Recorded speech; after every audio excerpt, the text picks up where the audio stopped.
Olá, pessoal. Bom dia, boa tarde, boa noite. Não sei que horas você vai assistir esse nosso vídeo, né? Então, por isso, o motivo de dar bom dia, boa tarde, boa noite. Bom, eu sou a professora Josiane Louvera, leciono Direito Penal, Processo Penal e Leis Penais Especiais, e hoje eu estou aqui com vocês no meu canal do YouTube para junto conversarmos a respeito do julgamento do habeas corpus que o STF está tratando da suspeição do ex-juiz Sérgio Moro, né? Todos nós sabemos que existe um habeas corpus tramitando no STF para questionar a parcialidade do ex-ministro da Justiça e também do ex-juiz Sérgio Moro. Habeas corpus esse que tem o número 164493, impetrado lá em novembro de 2000, na verdade, o primeiro julgamento até foi, né, em novembro de 2020. Mas que essa semana voltou à tona. E voltou à tona por quê? Porque nós iniciamos a semana com o julgamento do habeas corpus que tratava da incompetência da 13ª Vara de Curitiba. Então, vamos entender. A defesa do Lula, desde o início desse processo em Curitiba, questiona várias teses defensivas, entre elas a suspeição do órgão julgador e a incompetência do órgão julgador. Bom, incompetência porque desde o início entendeu-se que o processo do Lula não era para ser julgado na Vara Federal de Curitiba, ok? O que agora foi efetivamente decidido pelo ministro Fachin, ok? E, juntamente com esse questionamento, questionava-se também a respeito da suspeição, ok? Acontece que no processo penal, o artigo 96 do CPP, ele vai dizer para a gente que, quando arguída a suspeição, ela precederá a qualquer outra, salvo se fundada em motivo superveniente. Então, para ficar uma coisa didática e quem não faz direito entender, como que a coisa vai funcionar? Ela vai funcionar da seguinte forma, eu vou aqui compartilhar com vocês. Entenda aqui um detalhe. Quando um processo se inicia, deixa eu até colocar aqui, peraí.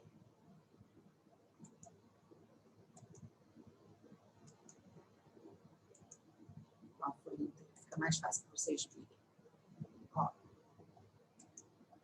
Quando um processo se inicia, ele vai se iniciar com o oferecimento de uma denúncia ou de uma queixa. Então, uma ação penal ela se inicia com a denúncia proposta pelo MP ou a queixa proposta pelo ofendido quando o crime for de ação privada. Essa denúncia ou essa queixa ela vai para o juiz. O juiz ele vai fazer o que a gente chama aqui de juízo de admissibilidade. Ele vai dizer se essa ação é admissível ou não, ok? Se ele entender que essa ação é admissível, que ela tem condições de prosperar, o que ele faz? Ele recebe essa denúncia ou essa queixa. E foi exatamente o que aconteceu no caso concreto. O juiz recebe a denúncia ou a queixa. Dessa decisão que recebe, não cabe recurso. Dessa decisão que recebe, não cabe recurso, tá? Mas se esse recebimento gerar uma coação ilegal, é possível a parte impetrar um habeas corpus. Então, dessa decisão que recebe, não cabe recurso. Nenhum, não cabe recurso. Mas, se o recebimento gerar uma coação ilegal, cabe um habeas corpus para trancar a ação penal. ok? Se gerar uma coação ilegal nos termos do artigo 648 do CPP. Então, pode ter cabimento de habeas corpus, tá? Agora, o que você vai perceber aí? Você vai perceber a seguinte situação. Se o juiz receber e não gerar nenhuma coação ilegal, ele recebe e ele manda citar o réu. O primeiro ato a ser praticado aqui é a citação do réu. Cita-se o réu para quê? Para que o réu, nos termos, ele vai citar o réu nos termos dos artigos 351 ao 369 do CPP, ele vai citar o réu para que o réu faça o quê? Para que o réu tome ciência que vira o réu e para, querendo esse réu oferecer a defesa, constituir um advogado para oferecer defesa. Então, aqui ele é citado para apresentar a resposta escrita no prazo de 10 dias, nos termos do artigo 396 e 396-A do CPP. Se o réu não se defender, o juiz vai nomear um defensor, porque essa defesa aqui ela é obrigatória, tá? Nessa fase aqui da defesa, nessa fase aqui da resposta escrita, a defesa vai ser o primeiro momento que a defesa vai se manifestar. Então, aqui vai ser feita, por exemplo, vai ser feita a defesa da seguinte forma. É o momento de apresentar o rol de testemunhas de defesa, é o momento para, se quiser, apresentar as teses defensivas, se quiser, porque pode ser que a defesa entenda que não vai entregar o ouro agora, vai deixar para apresentar mais à frente. Mas ela já pode aqui apresentar. Ela pode requerer a produção de provas que entender que são o quê? Necessárias. Já vai requerer a produção de provas. Ela pode exercer aqui a chamada ampla defesa ou contraditória. Ela pode exercer aqui a ampla defesa. Pode, ok?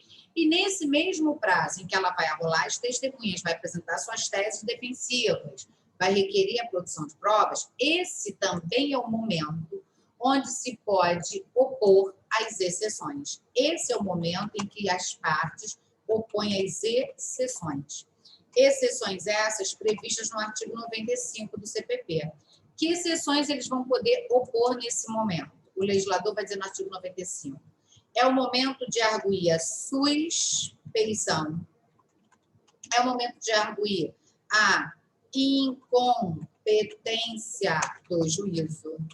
É o momento de arguir a ilegitimidade de partes. É o momento de arguir a litispendência. E é o momento de arguir a coisa julgada. Ok? É essa fase. Aí, ultrapassada essa fase, os autos vão para o juiz novamente. Ok? Vai para o juiz, então, decidir o quê? Se é o caso de absolver, para o juiz decidir se é o caso de absolver sumariamente, o juiz vai decidir se é ou não o caso de absolver sumariamente, ou se é o caso de designar audiência de instrução e julgamento. É nesse momento que o juiz vai decidir se vai designar audiência de julgamento ou se vai decidir por absolver sumariamente, ok? Não é a nossa finalidade aqui explicar exatamente como funciona o procedimento comum ordinário, porque eu não estou dando uma aula de procedimento comum ordinário, mas é esse o caminho que vai ser traçado. E por que eu dei isso aqui para vocês? Porque o artigo 96 do CPP, ele vai dizer que essa oposição, essa exceção de suspeição, ela precederá a qualquer outra, salvo quando, por motivo superveniente, ela não puder ser oposta agora. Então, o legislador vai dizer que a primeira tese, então, o primeiro momento é esse. Agora, tem um detalhe. A suspeição, ela pode ser declarada de ofício pelo próprio juiz. O juiz aqui, ele poderia deixar de receber a denúncia, o próprio magistrado pode declarar-se suspeito de ofício. E se não o fizer, as partes poderão opor exceção de suspeição. É isso que diz o legislador quando você analisar o artigo 254, combinado com o 97 e seguintes do CPP. Então, nesse momento aqui, quando o juiz ele sabe que ele já é suspeito, ele sabe que é, ele sabe, né? Ele sabe quando ele tem interesse pessoal na causa, ele sabe.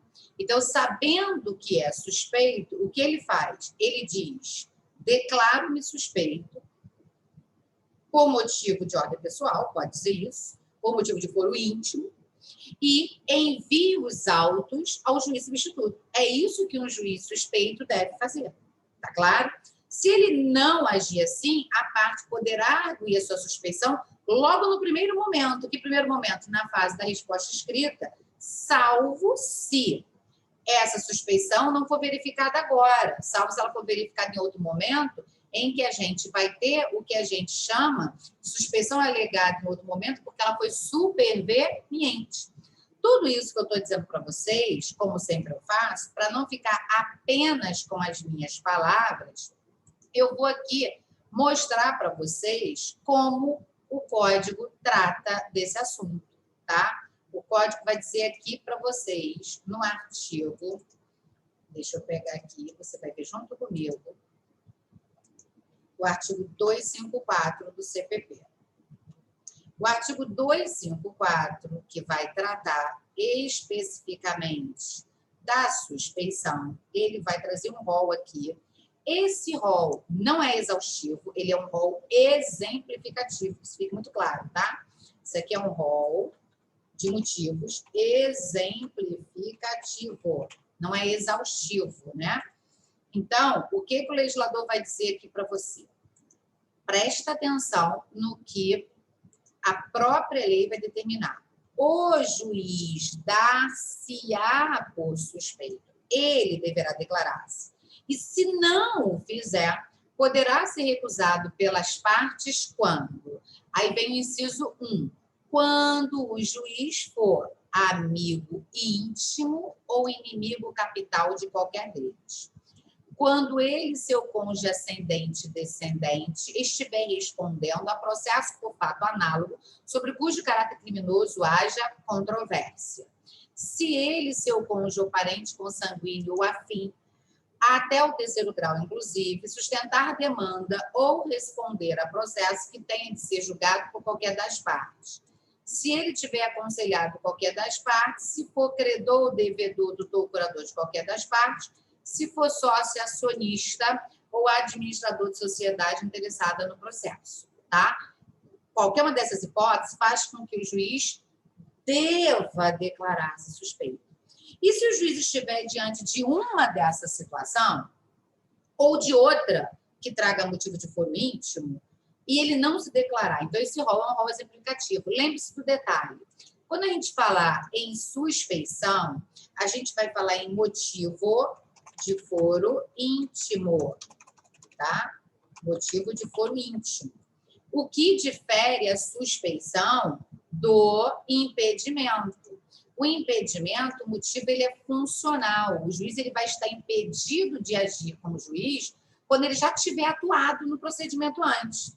É o que você vislumbra quando você analisa o artigo 252, que vai dizer o juiz não poderá exercer jurisdição no processo em que aqui a gente não está na suspeição. Aqui a gente está nos motivos de impedimentos. Quando que o juiz vai estar impedido de agir? Quando tiver funcionado, seu cônjuge ou parente conseguiram a fim, em linha reta ou colateral, até terceiro grau, inclusive, como defensor, advogado, órgão do MP, autoridade policial, auxiliar de justiça ou perito. Então, já fez alguma coisa naquele procedimento, não pode mais esse juiz atuar como juiz. Se o próprio juiz tiver funcionado com qualquer uma dessas funções ou servido de testemunha, se o próprio juiz tiver funcionado em outra instância pronunciando-se de fato de direito sobre a questão, ou quando ele próprio ou seu cônjuge, o parente consanguíneo, afim, linha reta ou colateral até o terceiro grau, for parte diretamente interessada no feito. Nessas hipóteses, a gente tem uma situação de impedimento. São motivos funcionais e não motivos pessoais por íntimo, ok? Então, se uma das situações estão presentes, do artigo 254, o juiz deve se declarar suspeito. Detalhe, as partes não podem criar motivos no curso do processo, não pode criar demanda com o juiz, não pode criar problemas com o juiz para torná-lo suspeito. Porque se verificar que a parte, no curso do procedimento, no curso do processo, ela criou um problema para transformar aquele juiz numa autoridade suspeita, essa situação não será declarada, conforme dispõe o artigo 256 do CPP. Se você vier aqui no artigo 256, o legislador vai dizer a suspeição não poderá ser declarada nem reconhecida quando a parte injuriar o juiz ou de propósito der motivo para criá-lo. Então, se de propósito a parte injuriar o juiz com a finalidade de torná-lo suspeito, não vai ser declarada a suspeição. Está claro? De jeito nenhum será declarada. De forma que você vai verificar o seguinte: o juiz deve declarar-se suspeito quando o motivo estiver presente. Se ele não se declarar, ele poderá ser recusado por qualquer das partes que arguirá a suspeição do juiz através da exceção de suspeição nos termos do artigo 95 do CPP. O que não pode é a parte propositadamente injuriar o juiz para criar esse ranço, para criar esse problema, e ele tem que se declarar suspeito, porque isso não será admitido. É o que dispõe o artigo 256, tá? Mas é necessário também que você saiba que essa suspeição aí prevista, ela vai ser arguida na forma do artigo 95 do CPP por meio de quê? De exceção. Olha o que diz o artigo 95 do Código de Processo Penal. O artigo 95, ele vai dizer para a gente o seguinte: poderão ser opostas a exceção de suspeição, incompetência do juízo, litispendência, legitimidade de parte, coisa julgada. Aí vem o artigo 96 e diz exatamente aquilo que eu falei para vocês agora há pouco. A arguição de suspeição precederá a qualquer outra. O que quer dizer, pessoal, que lembra do que eu falei? O juiz cita o réu, ele vai se defender. E se ele tiver que arguir qualquer exceção ou por qualquer exceção, a primeira que ele vai arguir se estiver presente é qual? É a suspeição por força do artigo 96. E aí, o próprio artigo 97 vai dizer, como combinado lá com o artigo 254, o juiz espontaneamente pode afirmar a sua suspeição. E se ele assim agir, ele deverá fazê-lo por escrito, declarando como motivo legal para que ele se declare suspeito, e ele não vai mais praticar nenhum ato, porque todo ato praticado por juiz suspeito é nulo. Então, ele remete imediatamente os autos ao juiz substituto e intima as partes para que elas tomem ciência da sua decisão. Agora, se o juiz não se declarar suspeito, as partes poderão arguir a suspeição do juiz. E aí, quando as partes pretenderem arguir a suspeição do juiz, deverá fazê-lo mediante petição assinada por ela própria. Veja bem, não precisa ter capacidade postulatória para arguir a suspeição, não precisa ser advogado, a própria parte pode arguir, mas quando ela o fizer por meio de advogado, o advogado precisará de uma procuração e deverá essa procuração ter poderes especiais para arguir a suspeição. Então, nessa petição escrita, ela deverá aduzir as suas razões, acompanhada de prova documental e o rol de testemunhas para comprovar a alegação de suspeição. faz essa arguição para quem? Para o próprio juiz. A parte ela se reporta ao juiz, mostrando para ele que existe suspeição para que ele se declare. E aí, se o juiz reconhecer que realmente é suspeito depois da parte ter arguído essa suspeição, ele próprio sustará o andamento desse processo, mandará juntar aos autos a petição do recusante com os documentos que instruíram e, por despacho, declarar-se-á suspeito, ordenando a remessa dos autos ao juiz substituto. Agora, pode ser que o juiz não acate essa exceção de suspeição, não concorde com ela, ele entenda que ele não é suspeito. Foi o que aconteceu no caso do Lula. Eles arguíram a suspeição e o Moro disse, não, eu não sou suspeito. Eu não sou suspeito, nenhum dos motivos aqui alegados estão presentes, então eu não vou aceitar essa exceção de suspeição. Caso o juiz não reconheça a sua suspeição, não aceite a arguição de suspeição feita pela parte, o juiz mandará autuar essa exceção de suspeição em autos apartados, significa separados, tá? Ele dará a sua resposta no prazo de 3 dias e pode instruir a sua resposta com documentos e comprovações daquilo que ele está dizendo e oferecer também um rol de testemunhas. Em seguida, ele vai determinar que esses autos sejam remetidos no prazo de 24 horas ao tribunal, a quem for competente. Então, no caso do Lula, ele arguiu perante o próprio juiz a suspeição, o juiz não aceitou essa arguição, se defendeu e remeteu ao TRF4. Então, claro que, nesse caso, é o órgão judiciário competente para decidir quando o juiz de primeira instância, no caso o Moro, não reconheceu a sua suspeição. Se o tribunal reconhecer preliminarmente a relevância dessa arguição de suspeição, com a citação das partes, marcará dia e horário para a inquirição das testemunhas seguindo o julgamento independentemente das alegações. Não foi o que o TRF4 fez, porque o TRF4 de imediato entendeu que o Moro não era suspeito. Se a suspeição for de manifesta improcedência, ou seja, a parte tiver arguida a suspeição, mas essa suspeição foi procedente, o relator ele rejeitará liminarmente, e foi o que o TRF4 fez, que entendeu que, na verdade, o Moro não era suspeito. Se entendesse que era, citaria as partes para poder produzir as provas, para examinar as provas já produzidas e ouvir as testemunhas. Não foi isso que aconteceu. Agora, e se for julgada procedente a suspeição? Por exemplo, se agora o STF efetivamente, na segunda turma, por maioria, se decidir pela suspeição do Moro, qual é a consequência? Julgada procedente a suspeição, ficarão nulos os atos do processo principal, nos termos do artigo 101, pagando o juiz, que foi o que o ministro Mendes determinou, as custas no caso de erro inexcusável. Erro inexcusável significa erro indesculpável. Ou seja, não tem o Moro no que se desculpar, porque ele sabia desde o início que ele era suspeito, é o que entendeu Gilmar Mendes. Rejeitada e evidenciada a malícia do recipiente, a este será imposta a multa de R$200 mil a 2 contos de réis, claro que hoje não é mais em réis, né? Quando a parte contrária reconhecer a procedência da arguição, poderá ser sustado a seu requerimento o processo principal até que julgue o incidente de suspeição. Não foi o que aconteceu. Bom, o que nós temos aqui? Eu trouxe para vocês todo esse resumão, porque muita gente não conhece como funciona o processo penal. Então, para saber como ele vai funcionar, eu trouxe isso aí. Então, trazendo tudo isso para o caso concreto, o que nós sabemos? Temos um processo que correu perante a 13ª Vara, em que a defesa arguiu, além da suspeição, a incompetência do juízo, e que primeiro deveria ter sido decidido a suspeição, como determina o artigo 96 do CPP. Por quê? Decidida a suspeição, todas as demais matérias restam prejudicadas, né?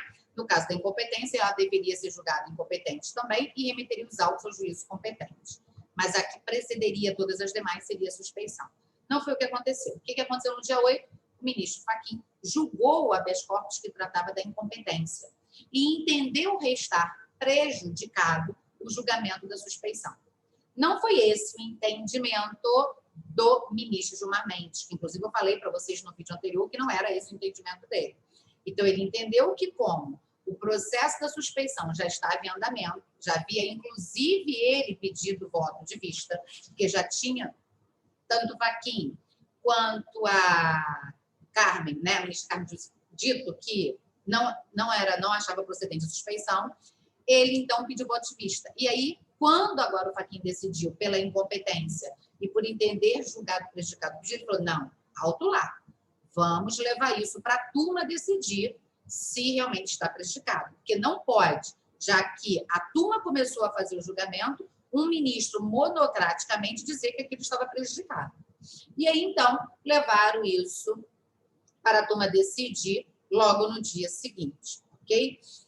O que nós temos? Agora nós temos o voto, 2 votos, dizendo que o Moro é suspeito. E 2 já dados anteriormente, dizendo que ele não é suspeito, e falta um, que seria o desempate. Sabendo-se que agora a ministra Carmen Lúcia disse que ela vai votar novamente. Então, a gente não sabe o que ela vai dizer. Se ela vai manter o primeiro voto ou se ela vai alterar. Então, hoje, o que nós temos é essa decisão que agora vai ter que ser tomada pela turma. Então, aqui no voto, que tá aí, eu vou colocar para vocês acompanharem aqui comigo, porque eu peguei o próprio voto, né?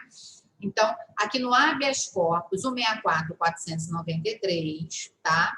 Nós temos a íntegra do voto. O ministro Gilmar Mendes, após voto do relator, ministro Edson Fachin, que não conheceu do habeas corpus, que foi acompanhado com a ministra Carmen Lúcia, o ministro Gilmar Mendes pediu vista para melhor examinar. Examinar o quê? A questão da suspeição. Na ocasião, a turma deliberou que a matéria não fosse afetada ao plenário, vencidos nesse ponto o ministro Gilmar Mendes e o Lewandowski, tá? Resolveram que solucionariam isso pela própria turma, né? E aí, então, você vai verificar que em todo o procedimento aqui foi discutida o quê? A suspeição do juiz Sérgio Moro. Josiane, discutiu-se essa suspeição através desse habeas corpus.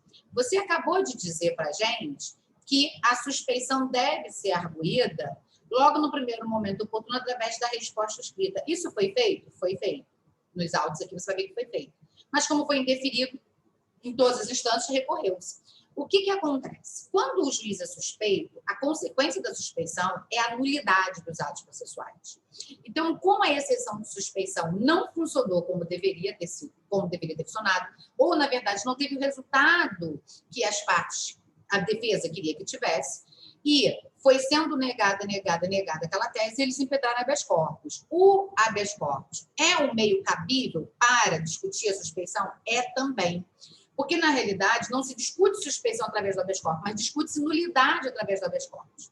E como a declaração de suspeição geraria nulidade, pode-se declarar, pode-se discutir através do habeas corpus. Onde está isso, Josiane? Isso está expressamente previsto aqui no artigo 648 do CPP. O artigo 648 do CPP, ele vai dizer para a gente, deixa eu mostrar aqui para vocês. O artigo 648 vai dizer para a gente as hipóteses de cabimento de um habeas corpus. Dá-se habeas corpus quando alguém sofrer, né, a coação ilegal. Aí vem o artigo 648 e traz para a gente 7 incisos, onde ele diz que cabe habeas corpus. Quando não houver justa causa, ou seja, quando não houver justa causa para o procedimento da ação, faltou indício de autoria, faltou prova da materialidade. Quando alguém estiver preso por mais tempo do que determina a lei, não é o caso. Quando quem ordenar a coação não tiver competência para fazê-lo, aqui é uma das hipóteses, porque já que o juiz é incompetente, esse aqui é um dos argumentos que seria cabível aqui, que seria a incompetência do juízo para determinar os atos que estavam sendo praticados, né? Inclusive, o ato de condução coercitiva, o mandado de prisão, tudo isso aqui demonstra incompetência, já que aquele órgão não era competente. Então, esse é o motivo também que poderia ter acarretado aqui o habeas corpus e causou tanto que o Fachin decidiu isso no dia 8. Quando não for alguém admitido a prestar fiança quando a lei autoriza, quando o processo for manifestamente nulo. Então, olha aqui, a suspeição pode gerar nulidade? Pode. Então, como a suspeição pode gerar nulidade e pelo meio eleito no Código ela não foi acatada, outro meio não houve como discutir, senão através do habeas corpus. Então, ela gera a nulidade. E, por esse motivo, a suspeição foi arguída através do habeas corpus. Então, vários dos meus alunos perguntaram, professora, mas a gente argue suspeição através de exceção na fase da resposta escrita. Como que chegou isso no STF através de um habeas corpus? Ora, discutiu-se a suspeição. Verificou-se que ela não foi reconhecida. Chegou-se aos tribunais e não foi reconhecida. O jeito para mostrar que a nulidade estava evidenciada era através de um habeas corpus. Então, quando há suspeição, o processo é manifestamente nulo ou todos os atos praticados por aquele juiz, inclusive nas fases anteriores que foram determinadas por ele, vamos supor, na fase da investigação, o juiz determinou uma interceptação telefônica. Vai ser também declarado nulo. Por que isso? Porque estamos diante de uma situação que gera nulidade, já que o juiz é considerado suspeito. Tá claro? Então, visto isso, vamos lá novamente aqui no voto, né? Que a gente estava vendo aqui agora. Deixa eu pegar aqui para vocês.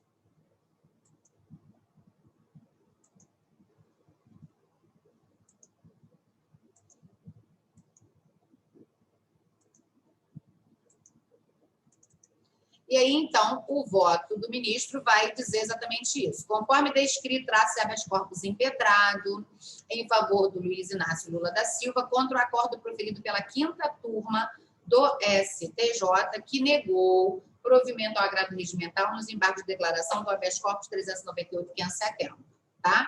E aí, o que estava se discutindo? Estava se discutindo a suspeição do órgão julgador. E aí tem todo um voto imenso aqui, né? O impetrante sustenta a parcialidade da atividade judicial do ex-juiz Sérgio Moro em relação ao processo que figura como parte ou hora paciente. Segundo alega, o magistrado teria agido imbuído de motivação política, elencando fatos que, na visão da defesa técnica, demonstrariam a sua suspeição. Então, esse motivo político, ele tem um motivo de ordem pessoal, um motivo de foro íntimo para julgar aquele caso e condenar o réu. Foi isso que a defesa disse aqui. O impetrante alega a parcialidade da autoridade judiciária e essa parcialidade se consubstancia em quais situações? Nessas situações elencadas aqui. Primeira delas, olha, vejamos que é muito importante que a gente não saia por aí falando aquilo que a gente ouve a imprensa dizer. A melhor coisa que tem é você ler o voto, é você ler aquilo que foi decidido, né? Para não ficar repetindo, igual papagaio de pirata. Então, olha o que diz a decisão. O impetrante alega a parcialidade da autoridade judiciária teria sido consubstanciada em quais fatos? Primeiro fato que ele demonstra: deferimento de condução coercitiva do paciente, de familiares seus, ocorridas em 4 de março de 2016, sem que tenha havido prévia intimação para oitiva pela autoridade policial. Todos nós sabemos que a condução coercitiva ela está expressamente prevista no artigo 260 do CPP. E que esse artigo 260 do CPP, ele foi submetido a controle e o STF, através da ação de descumprimento de preceito fundamental número 395.444, entendeu que ele não tem aplicabilidade na íntegra, porque viola o princípio do nemo tenedo sedetegere, ou seja, o acusado e o investigado não têm obrigação de produzir provas contra si mesmo. Sendo assim, não caberia a condução coercitiva do réu ou do investigado para que ele fosse interrogado, uma vez que ele não é obrigado a produzir provas contra si mesmo. E nas hipóteses que admite-se a condução coercitiva, se faz necessário cumprir o que está previsto no artigo 260, ou seja, a pessoa precisa ser intimada e ela precisa deixar de comparecer mais de uma vez de forma injustificada. E aí, no não comparecimento injustificado, poderia autorizar o juiz a determinar sua condução coercitiva. Então, Josiane, a condução coercitiva hoje não é mais possível, a condução do réu coercitiva não é mais possível? Não. Vamos entender o que a DPF decidiu. Condução coercitiva de investigado e de acusado, ela é possível, desde que ele tenha sido intimado e que ele não tenha comparecido de forma justificada. E que ele seja conduzido para um ato processual ou de investigação que dependa da sua presença, que não constitua ato dele fazer prova contra si mesmo. Então, vamos imaginar que o investigado ou o réu foi intimado para comparecer ao reconhecimento de pessoas e coisas. Numa a ação no ato de reconhecimento de pessoas e coisas, eu sou a investigada. Não sou eu que vou produzir prova contra mim mesmo. Quem vai produzir prova contra mim é a pessoa do outro lado que vai me apontar como suspeita. Porque diz os artigos 226 ao 228 do CPP, combinado com o 6º inciso 6, que para proceder a esse reconhecimento de pessoas, a autoridade deverá tomar o depoimento da pessoa que vai proceder ao reconhecimento e providenciar que a pessoa investigada ou a acusada ficará ao lado de outras pessoas que possivelmente têm as mesmas características. Então, ao meu lado terão outras pessoas com possivelmente as mesmas características que eu, para que do lado de lá esteja a pessoa que vai apontar-me ou não como sendo a suspeita do crime. Então, nesse caso, eu posso, sendo intimada e não comparecendo de forma justificada, ser conduzida positivamente, porque não sou eu que vou produzir prova contra mim. Quem vai produzir a prova, se for o caso, é a pessoa que irá me reconhecer, se é que ela vai me reconhecer. Tá claro? Agora, conduzir coercitivamente para ser interrogado, conduzir coercitivamente para participar de reprodução simulada dos fatos. Ora, eu sou obrigada, conduzir coercitivamente para exame de corpo de delito. Eu sou obrigada a produzir prova contra mim? Não. Então, do que adiantaria me conduzir coercitivamente, se não para causar mais custos para o Estado? Porque eu sou intimada. Se eu quiser falar, eu apareço. Se eu não quiser, eu não apareço, não vai se admitir minha condução coercitiva. Até porque a gente aprende que a ampla defesa, que é um princípio garantido constitucionalmente no artigo 5º, inciso 55 da Constituição, ela vai se dividir em defesa técnica e autodefesa. A defesa técnica, ela é irrenunciável, mas a autodefesa, ela se subdivide em direito de presença e direito de audiência. O direito de audiência consiste no direito que o investigado e o réu tem de ser ouvido, tem de poder falar. E o direito de presença é o direito de estar presente. Então, ele vai se fazer presente e ele vai falar para ser ouvido se ele quiser. Se ele não quiser, ele não é obrigado a produzir provas contra si. Então, não se justifica essa condição coercitiva. O que aconteceu nesse caso? E só por aí já se demonstrou não necessariamente a suspeição, mas a ilegalidade do ato praticado. E aí, o que acarretou essa ilegalidade do ato praticado? A defesa diz que é em razão da suspeição do órgão julgador. Tá claro? Bom, explicado isso, outro motivo que caracteriza a suspeição segundo a tese da defesa. A autorização para interceptação telefônica de parentes, familiares e advogados antes de adotadas medidas investigativas. Veja, advogado do investigado, advogado do réu sendo interceptado, né? Já viola-se aí o direito que tem o advogado de comunicar-se com o seu cliente sem que outras pessoas tenham conhecimento da conversa. 3. Divulgação no dia 16 de março de 2016 de áudios captados em decorrência da interceptação telefônica autorizada. E 4. Momento histórico de tais provimentos judiciais foram exarados, pontuando os impetrantes que as principais figuras públicas hostilizadas pelos apoiadores do impedimento era a presidente Dilma e o paciente. E 5. Condenação do paciente reputada injusta pela defesa. Aqui, ó. Injusta pela defesa técnica em sentença proferida no dia 12 de julho de 2017. 6. O próximo motivo aí.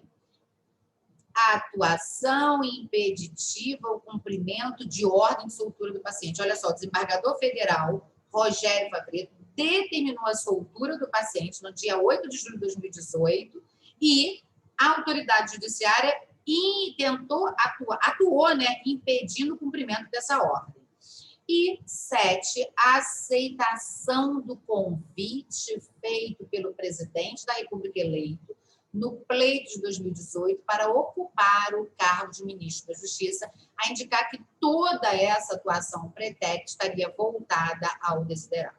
Então, essa aceitação para ocupar o cargo de ministro foi o que, sim, chamou extremamente a atenção para caracterizar, segundo a defesa, aí, a suspeição do ex-juiz Sérgio Moro. Então, com base em todos esses 7 fundamentos, a defesa pediu o reconhecimento da suspeição com fundamento no artigo 254, inciso 1 do CPP, ou alternativa com base no artigo 145, inciso 4 do Código de Processo Civil. Aí você vai perguntar, poxa, está pedindo o alternativo, o artigo 145, inciso 4 do CPC, o problema é criminal, não é cível. Acontece que o artigo 3º do CPP autoriza a aplicação do Código de Processo Civil quando o CPP for omisso, porque ele admite a interpretação extensiva, a aplicação analógica, o supedâneo dos princípios gerais do direito, ok?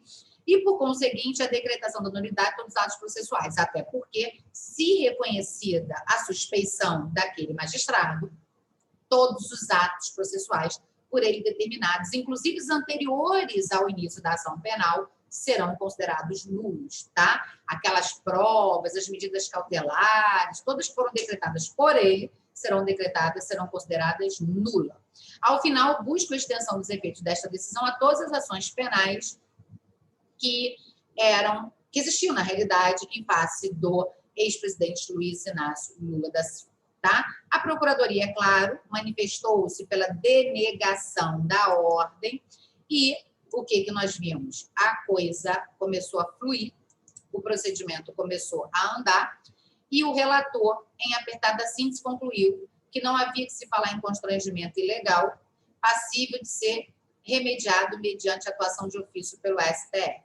Então, é possível a análise da questão em sede de habeas corpus? Sim, eu já expliquei isso para vocês, não vou ler toda essa parte do voto, mas vocês podem ler, porque, como eu disse a vocês, é uma situação que gera nulidade e, podendo gerar nulidade, é admissível habeas corpus. O normal de se arguir a suspeição é através de uma exceção de suspeição, mas aqui foi possível, sim, através do habeas corpus, ok? Bom, aí o ministro Gilmar Mendes, ele continua aqui e ele vai dizer para a gente que, em que pese nós temos a decisão lá do ministro Fachin, falando que, com a decisão dele no processo de incompetência, no habeas corpus de incompetência, estaria prejudicado o julgamento da suspeição, ele levou isso para que a turma decidisse.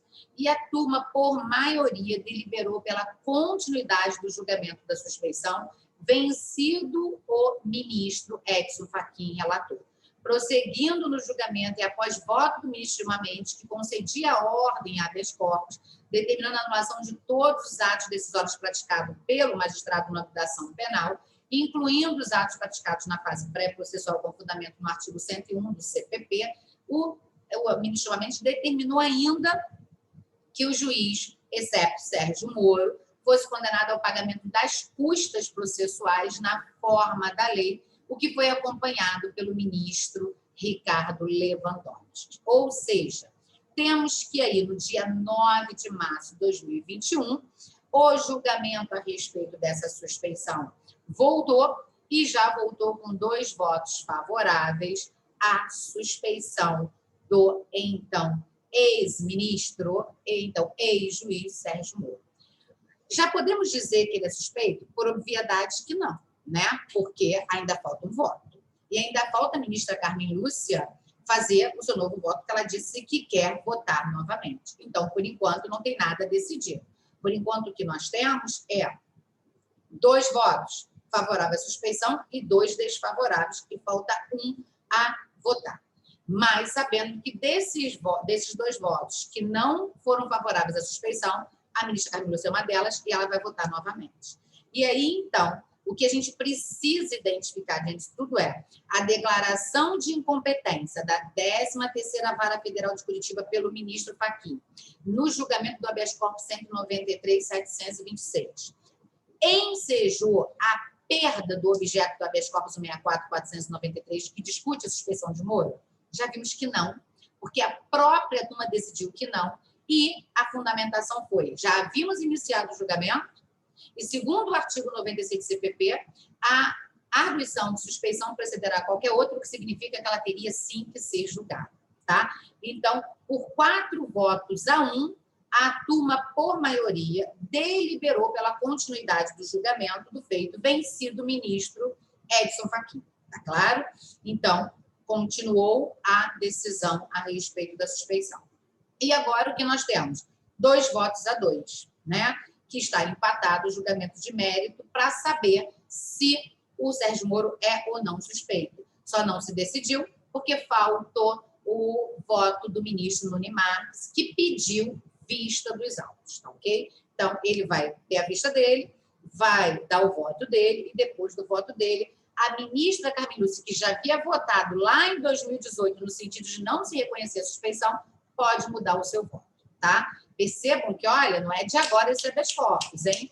Se houver o reconhecimento da turma, pelo menos em maioria, pela suspeição do ex-juiz Sérgio Moro, poderá ser aproveitada alguma prova?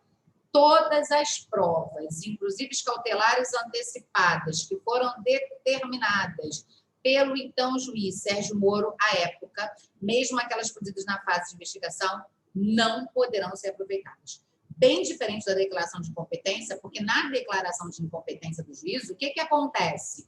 O juiz é incompetente.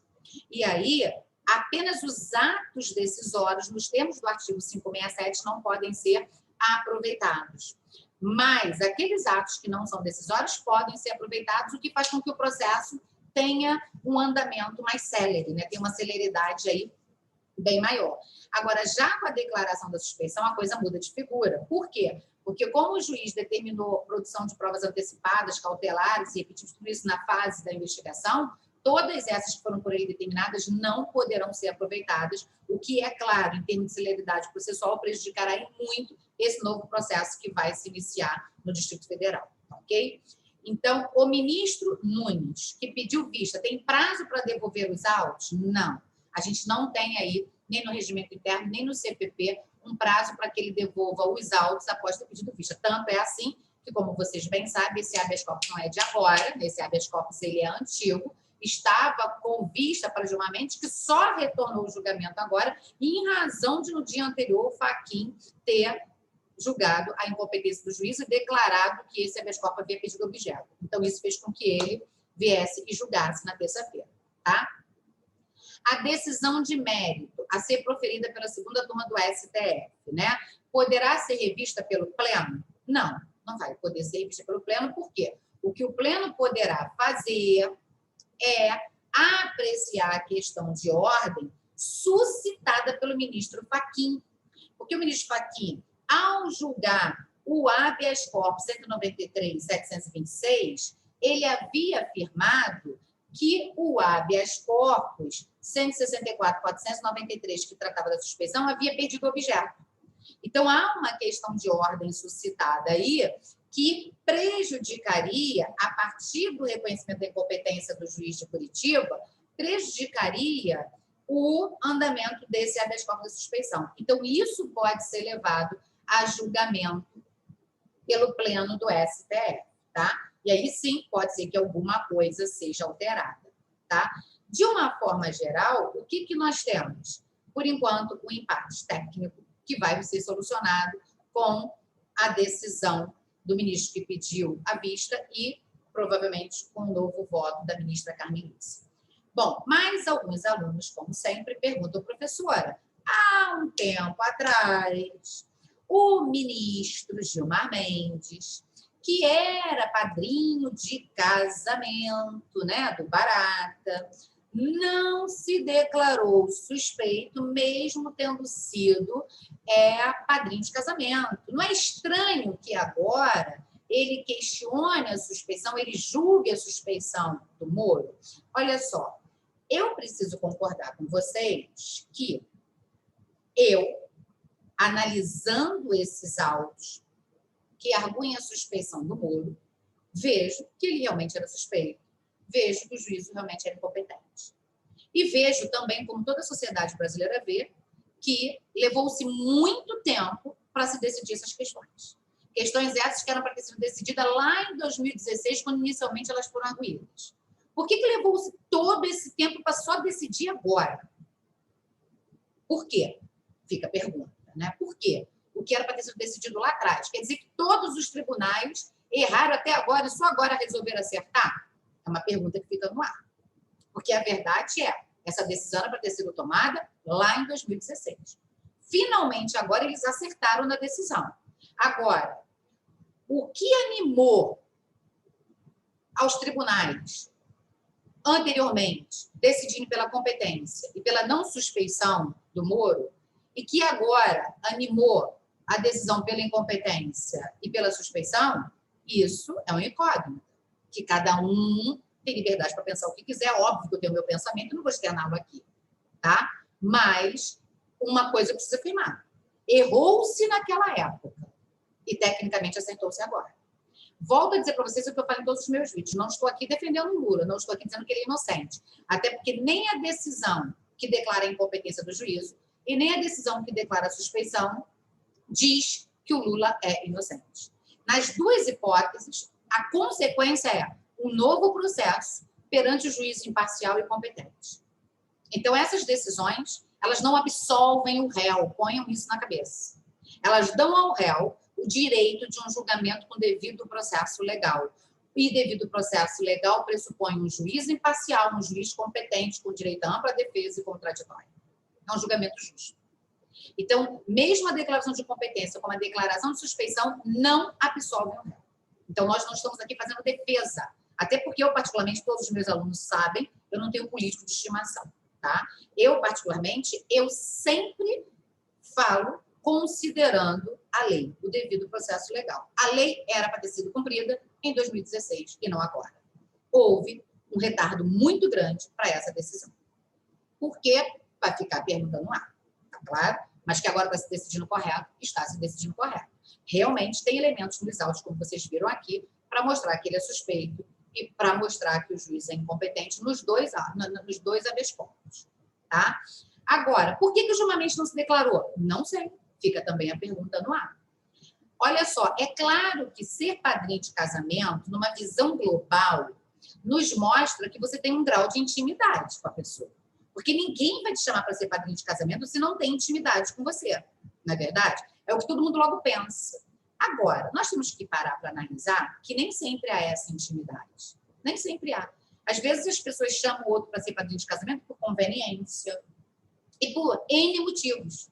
N motivos. Eu, particularmente, já fui chamada para ser madrinha de várias pessoas que, inclusive, eu nem aceitei. A pessoa se acha muito minha amiga e me chamou para ser madrinha. Mas eu sei que eu não tenho essa amizade toda e, portanto, eu não aceitei ser madrinha. Mas vamos que eu, sem graça, aceitasse. Significa que eu vou ser amiga íntima dessa pessoa a vida inteira? Não necessariamente. Olha, eu, à época do meu casamento, no ano lá de 2000, nós estamos em 2021, eu era amiga íntima das pessoas que foram meus padrinhos e madrinhas de casamento. Algumas dessas pessoas eu não vejo, pelo menos, há 20 anos, há 15 anos, há 16 anos. Continuam sendo minhas amigas íntimas? Não mais. Era naquele momento, não é mais hoje. Veja que eu não estou defendendo Gilmar-Mendes, não, tá? Estou só te dizendo que é uma questão de posicionamento. Agora, eu, particularmente, se fosse magistrada, se fosse ministra do STF, e chegasse às minhas mãos uma situação como essa, mesmo não vendo meu afilhado de casamento ou meu padrinho de casamento há 10 anos, há 5 anos, há 15, há 20, eu não julgaria o feito. Por quê? Porque em que pese, estando diante de uma situação dessa, de você não ter mais aquele grau de intimidade, em que pese ser legal você julgar, eu entendo que é amoral. É imoral, né? Então, assim, ser padrinho de casamento é algo que fica, né? A pessoa fica remoendo aquilo, fica chato. Então, pode até ser legal, porque ele pode alegar, eu não tenho nenhum grau de intimidade, mas é imoral. Pode ser legal, mas é imoral. E aí cada um sabe de si, né? Eu, particularmente, se fosse a ministra, não teria julgado. Agora, em que pese, nós temos várias decisões do ministro que a gente vem aqui e critica também, nessa elegeu acertadamente. Lembre-se de uma coisa que eu falo em todas as minhas aulas. No direito, onde há o Estado Democrático de Direito, como é a nossa Constituição, os fins não justificam o meio. Não se combate crime praticando outro crime. Não se combate crime com parcialidade. Não se combate crime com provas ilegais. Quer combater o crime? Combata de uma forma tão séria, tão eficaz, que nenhum tribunal seja capaz de mudar a decisão. Aí sim, vai ser um juiz que nos representa, vai ser um juiz que obedece à Constituição e às leis, que é o que todos nós, brasileiros, esperamos. Porque o que a gente mais quer é a segurança jurídica das decisões prolatadas. tá bom? Bom, eu espero que esse vídeo tenha sido esclarecedor. E se você tiver qualquer dúvida sobre o tema processual e não sobre o caso em si, porque eu não sou advogada da causa, né? Vocês mandem que eu respondo, tá ok? Até a próxima!